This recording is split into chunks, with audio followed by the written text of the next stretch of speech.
नमस्कार, स्वागत है आपके अपने परिवार मोतो सर चैनल में।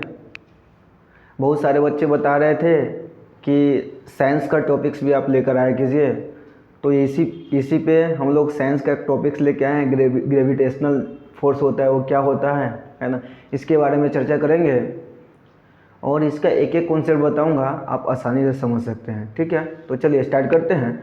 देखिए क्या हुआ है, what is gravitation and gravitational force. और एक छोटा सा कंसेप्ट बहुत लोगों को समझ में नहीं आता है ना। क्यों नहीं आता है, चलिए हम देखते हैं।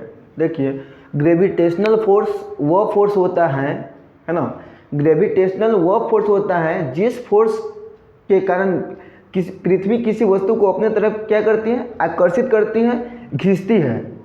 उस फोर्स को क्या बोलेंगे, ग्रेविटेशनल फोर्स। ठीक है, जैसे देख लीजिए, जैसे पेन से आम नीचे गिरता है, ठीक है, तो वहाँ भी कौन सा फोर्स लगता है, ग्रेविटेशनल फोर्स लगता है।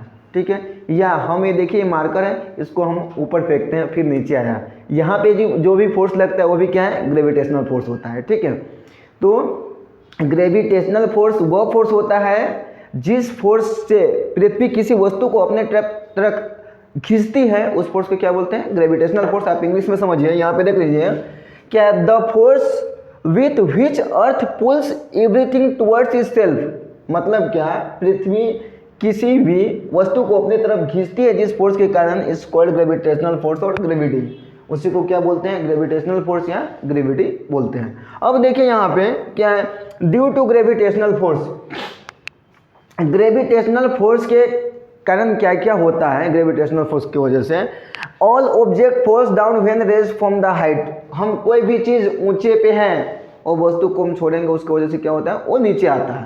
पहली कॉन्सेप्ट। दूसरी बात है वी कैन स्टैंड, जैसे हम खड़े हैं। ठीक है, अभी देखिए तीसरा, moon goes around the earth. चंद्रमा पृथ्वी का चक्कर लगाता है। जैसे क्या करता है, चंद्रमा पृथ्वी का चक्कर लगाता है। ये सारी कॉन्सेप्ट है और यही होता है ग्रेविटेशनल फोर्स। बच्चों इस ऐसे आप समझ सकते हैं। ठीक है, अगर चैनल अच्छा लगे तो सब्सक्राइब करना, अपने दोस्तों को शेयर करना। Thank you.